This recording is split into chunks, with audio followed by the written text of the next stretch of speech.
Kasus lama yang kembali mencuat ke permukaan dunia hiburan selalu punya daya tarik tersendiri, apalagi ketika melibatkan figur publik yang sedang jadi sorotan. Begitulah yang terjadi pada kisah sederhana namun penuh tanda tanya mengenai pemberian makanan dan buket bunga kepada selebriti muda Fuji beberapa bulan lalu. Saat itu, jagat maya langsung dipenuhi spekulasi karena paket tersebut disertai catatan dengan tulisan Lee yang menimbulkan tafsir beragam. Banyak penggemar yang langsung meyakini bahwa itu adalah kiriman dari Verrell Bramasta, seorang figur publik yang memang sering dikaitkan dengan Fuji dalam berbagai gosip. Namun tak sedikit pula yang menolak percaya dan lebih condong pada anggapan bahwa hadiah itu datang dari sebuah toko bunga bernama Violet sehingga huruf Lee hanya singkatan merek semata. Perdebatan tak berkesudahan pun lahir di kolom komentar, forum, hingga thread media sosial, menciptakan semacam kubu pendukung dan kubu penyangkal. Uniknya, kasus ini seolah membeku tanpa jawaban pasti selama berbulan-bulan, membuat banyak orang mengibaratkan seperti menonton sinetron yang berhenti tayang mendadak di tengah musim. Waktu berjalan, isu pun pelan-pelan tenggelam, namun bukan berarti hilang sepenuhnya karena memori kolektif netizen terkenal panjang. Mereka masih menyimpan rasa penasaran dan sesekali mengungkit topik itu ketika ada momen yang dirasa berkaitan dengan Fuji maupun Verrell.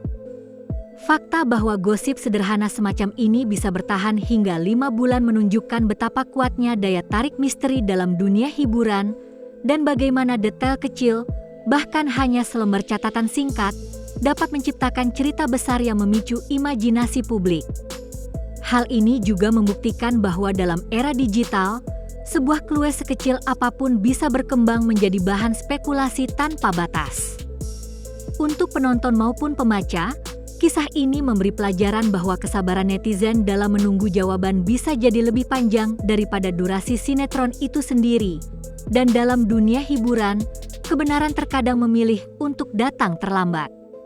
Jawaban atas misteri yang membekukan netizen itu akhirnya muncul secara tak terduga, bukan lewat klarifikasi resmi, bukan pula dari wawancara formal, melainkan dari momen santai di sebuah siaran langsung Instagram pada peringatan 17 Agustus. Saat itu, Vena Melinda, ibunda dari Verrell Bramasta, tampil bersama Bella Sophie dengan suasana penuh perayaan mengenakan busana merah putih. Namun di tengah obrolan ringan seputar kemerdekaan, Vena secara spontan melontarkan pengakuan yang selama ini ditunggu publik. Dengan nada santai, ia menyebut bahwa makanan dan bunga yang dikirim untuk Fuji beberapa bulan lalu memang berasal dari putranya, Verrell.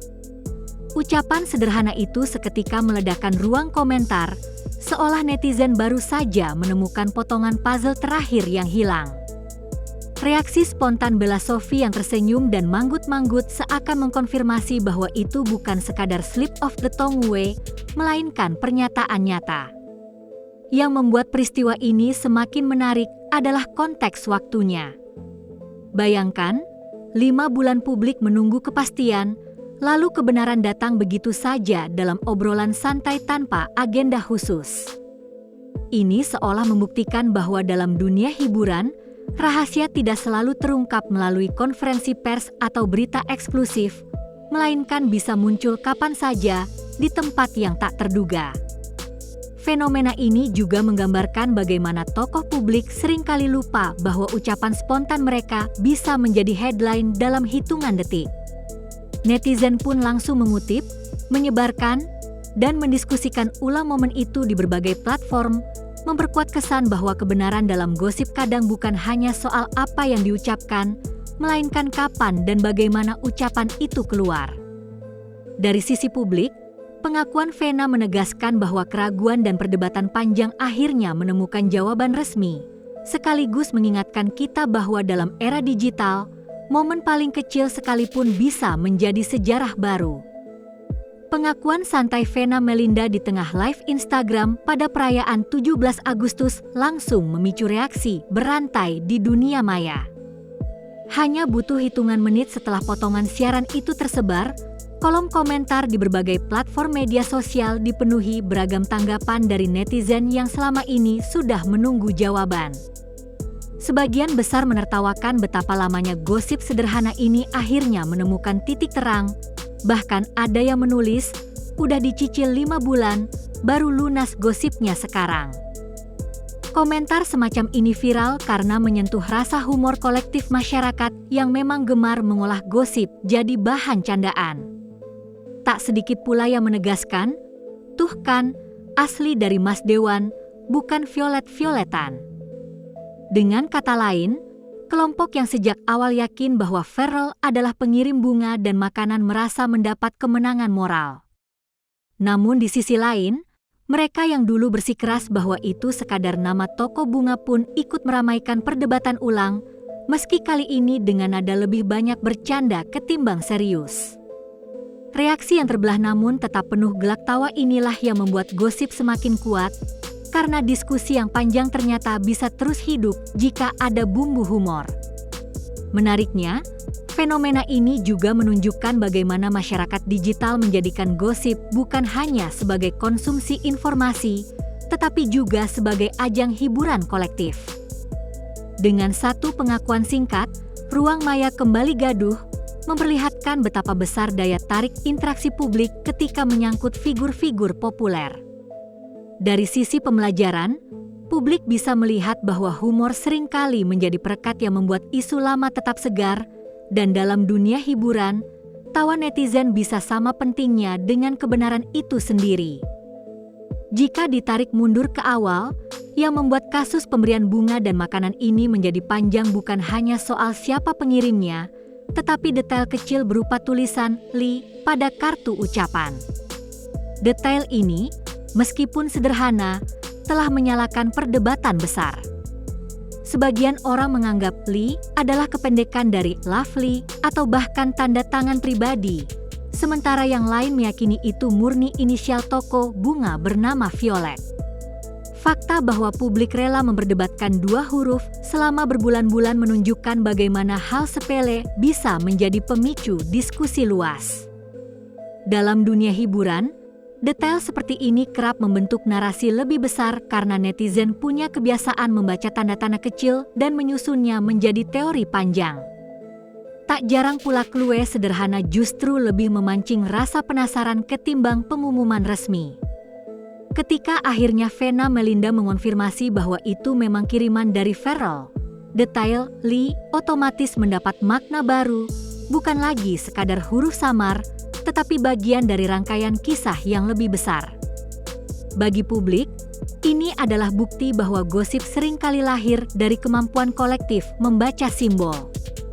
Dari perspektif media, hal ini memperlihatkan betapa pentingnya detail dalam membangun cerita, karena satu huruf saja bisa menciptakan perdebatan, bahkan membelah basis penggemar. Pada akhirnya, kisah Li ini menegaskan bahwa dalam dunia digital, tak ada detail yang terlalu kecil untuk diabaikan, dan setiap simbol bisa menjadi titik awal terbentuknya benang merah gosip panjang. Tak lama setelah kasus bunga dan makanan kembali mencuat, perhatian publik kembali tertuju pada Fuji ketika ia terlihat mencoba pijat chiropraktik atau yang akrab disebut pijat kretek. Video yang memperlihatkan ekspresinya saat tulang-tulangnya berbunyi nyaring segera menjadi viral. Ada netizen yang ngakak melihat wajah Fuji yang kaget bercampur geli, namun ada pula yang ikut ngilu mendengar suara tulang dipatahkan layaknya kayu. Reaksi campur aduk ini memperlihatkan betapa momen sederhana bisa menjadi bahan perbincangan besar, apalagi jika dilakukan oleh figur populer. Yang menarik, netizen tak berhenti hanya menyoroti momen pijat itu, melainkan langsung mengaitkannya dengan Verrell Bramasta yang sebelumnya juga pernah terlihat menjalani pijat serupa karena keluhan bahu. Meski waktunya berbeda, banyak fans yang bergegas menyusun narasi kebetulan manis yang kembali menghubungkan keduanya. Ini memperlihatkan bahwa dalam dunia digital, kebetulan kecil dapat diolah menjadi narasi besar oleh publik yang haus cerita. Dari sisi sosial, fenomena ini menunjukkan betapa kuatnya imajinasi kolektif dalam menyusun benang merah, bahkan ketika kaitannya hanya berupa kesamaan aktivitas sehari-hari. Pijat yang seharusnya hanya menjadi rutinitas perawatan tubuh, berubah menjadi simbol baru dalam hubungan dua selebriti yang memang selalu dikaitkan. Publik belajar dari sini bahwa gosip tidak hanya lahir dari fakta besar, tetapi juga dari detail keseharian yang dipelintir menjadi bagian dari drama panjang. Jika ditarik lebih luas, terlihat pola menarik bagaimana gosip kecil berkembang menjadi narasi besar. Dimulai dari pemberian makanan, berlanjut ke buket bunga dengan tulisan Lee, lalu dihubungkan kembali dengan momen pijat chiropraktik. Rangkaian ini seolah membentuk alur cerita tersendiri yang menyambungkan kehidupan Fuji dan Ferrell tanpa mereka sadari. Netizen pun dengan cepat membaca pola itu dan mengembangkannya menjadi kisah seolah-olah keduanya memang terikat benang merah. Fenomena ini menggambarkan kekuatan narasi digital, di mana masyarakat dapat membangun hubungan antara peristiwa yang sebenarnya terpisah hanya dengan modal imajinasi dan ingatan kolektif. Yang lebih menarik, narasi semacam ini seringkali terasa lebih nyata daripada fakta itu sendiri, karena diperkuat oleh diskusi, meme, hingga komentar yang terus diproduksi ulang. Dalam dunia hiburan, pola ini menjadi bukti bahwa publik tak hanya mengonsumsi informasi, melainkan juga berperan aktif sebagai pencipta cerita. Dari perspektif sosial, hal ini memperingatkan kita bahwa kekuatan narasi publik bisa mengalahkan klarifikasi resmi, karena yang dipercaya adalah cerita yang menyenangkan untuk diikuti. Kesimpulannya, pola kecil yang dikaitkan netizen bisa membentuk cerita besar, dan inilah alasan mengapa gosip selalu punya daya hidup lebih panjang daripada klarifikasi singkat.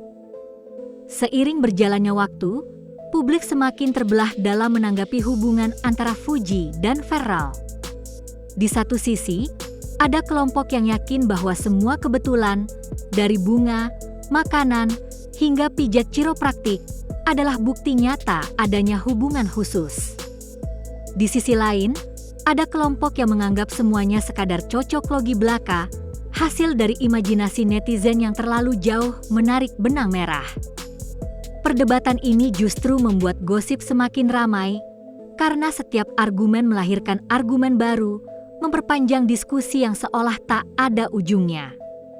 Dari sudut pandang media, fenomena ini adalah contoh klasik bagaimana kontroversi bisa menjadi bahan bakar engagement.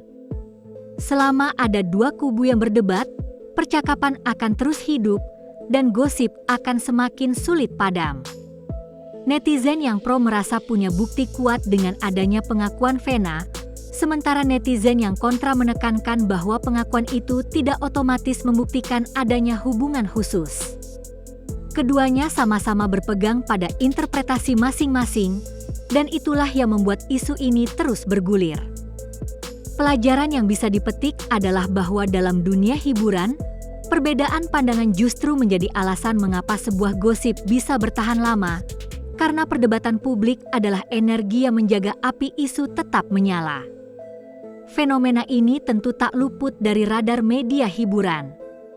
Begitu pengakuan Vena viral, sejumlah portal berita segera menulis artikel dengan judul bombastis, memanfaatkan momen untuk meningkatkan jumlah pembaca. Tidak hanya media online, akun-akun gosip besar di Instagram juga ikut menyebarkan potongan video pengakuan tersebut, memastikan bahwa kisah ini menjangkau audiens yang lebih luas. Strategi ini terbukti berhasil karena engagement meningkat tajam. Netizen berbondong-bondong membagikan ulang, menambahkan komentar, hingga membuat konten turunan seperti meme dan video reaksi. Media menyadari bahwa gosip punya daya hidup panjang, sehingga meskipun isu ini berawal 5 bulan lalu, mereka tetap mengangkatnya kembali karena tahu publik masih penasaran. Hal ini menegaskan bahwa dalam industri media, gosip adalah aset berharga yang bisa dimanfaatkan berulang kali. Dari perspektif publik, ini juga menunjukkan bahwa perhatian mereka sebenarnya ikut diarahkan oleh strategi media yang tahu persis kapan harus menyalakan kembali isu lama agar terlihat segar. Kesimpulannya, media bukan hanya pelapor, tetapi juga bagian dari mesin yang menjaga gosip tetap hidup, dan masyarakat tanpa sadar ikut terjebak dalam siklus itu. Satu pengakuan kecil dari Vena ternyata menciptakan efek domino yang luar biasa. Diskusi lama yang sudah hampir padam kembali menyala, bahkan dengan energi lebih besar. Dalam hitungan hari, timeline media sosial kembali dipenuhi teori, meme, dan komentar seputar hubungan Fuji dan Pharrell. Ini membuktikan bahwa gosip memiliki sifat seperti bara api yang bisa menyala kembali kapan saja asalkan ada angin kecil berupa clue baru. Dalam kasus ini, pengakuan sederhana menjadi percikan yang membangkitkan kembali spekulasi 5 bulan lamanya. Dari sisi sosial, fenomena ini menegaskan bahwa waktu justru bisa membuat gosip semakin gurih. Ketika sebuah isu lama tiba-tiba mendapat konfirmasi baru, rasa penasaran yang lama tertahan akan meledak lebih besar. Publik pun belajar bahwa penundaan jawaban bisa jadi strategi, sadar atau tidak. Bahkan tanpa disengaja, gosip yang ditunda jawabannya seringkali menghasilkan percakapan lebih panjang daripada isu yang langsung dijelaskan. Efek domino inilah yang membuat gosip di dunia hiburan nyaris tidak pernah benar-benar mati, melainkan hanya menunggu momen untuk bangkit kembali. Salah satu alasan gosip ini bisa hidup kembali adalah ingatan kolektif netizen yang terkenal tajam. Meski isu awal terjadi 5 bulan lalu, netizen tidak benar-benar melupakannya. Mereka masih menyimpan potongan cerita di memori digital, siap untuk dikeluarkan kembali ketika ada pemicu baru. Ingatan kolektif ini terlihat jelas ketika video pengakuan Vena muncul, karena netizen langsung mengaitkannya dengan detail lama, mulai dari tulisan Lee hingga perdebatan soal toko bunga.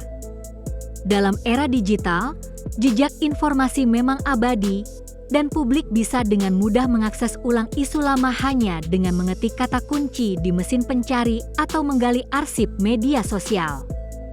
Hal ini menjadi pengingat bahwa tidak ada rahasia yang benar-benar bisa hilang di dunia maya.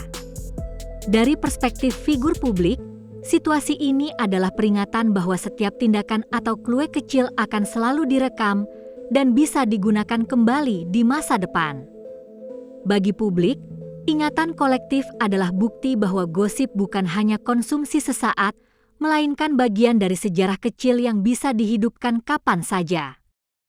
Pertanyaan besar yang kemudian muncul adalah, apakah semua ini murni kebetulan atau bagian dari skenario halus yang sengaja dibiarkan berkembang? Banyak pihak berpendapat bahwa industri hiburan kerap mengaburkan batas antara kehidupan pribadi dan publik untuk menciptakan cerita yang bisa menjaga perhatian. Pengakuan mendadak di momen 17 Agustus, kesamaan aktivitas pijat, hingga detail bunga dan makanan, semua bisa saja kebetulan. Namun bisa juga dipandang sebagai rangkaian yang secara tidak langsung membentuk narasi menarik bagi publik.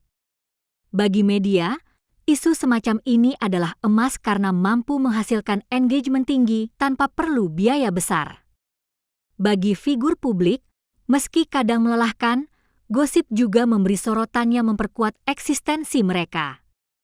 Perdebatan tentang kebetulan atau skenario ini sendiri justru menjadi bahan bakar baru yang memperpanjang umur gosip.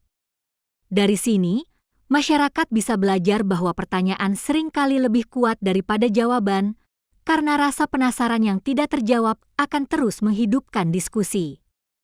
Kasus ini akhirnya menjadi contoh nyata bagaimana gosip bisa bertransformasi menjadi semacam serial drama yang terus berlanjut. Dari gosip sederhana soal bunga dan makanan, berkembang menjadi perdebatan panjang, lalu muncul lagi dengan pengakuan baru, dan diperkuat oleh kebetulan lain seperti pijat chiropraktik. Semua ini membuat publik merasa seperti menonton drama dengan banyak episode, di mana setiap petunjuk baru adalah cliffhanger yang membuat mereka tak sabar menunggu lanjutan cerita. Ada yang ikut baper, merasa hubungan Fuji dan Pharrell memang nyata. Ada pula yang hanya menikmati dramanya tanpa peduli benar atau tidak. Inilah kekuatan gosip. Ia tidak bergantung pada fakta semata, melainkan pada kemampuan menciptakan rasa penasaran dan keterlibatan emosional. Dari perspektif hiburan, tren ini menunjukkan bahwa gosip bisa menjadi konten jangka panjang yang terus mengisi ruang diskusi publik. Pada akhirnya, gosip bukan sekadar cerita sampingan, melainkan bagian dari industri yang membuat figur publik tetap relevan di mata masyarakat.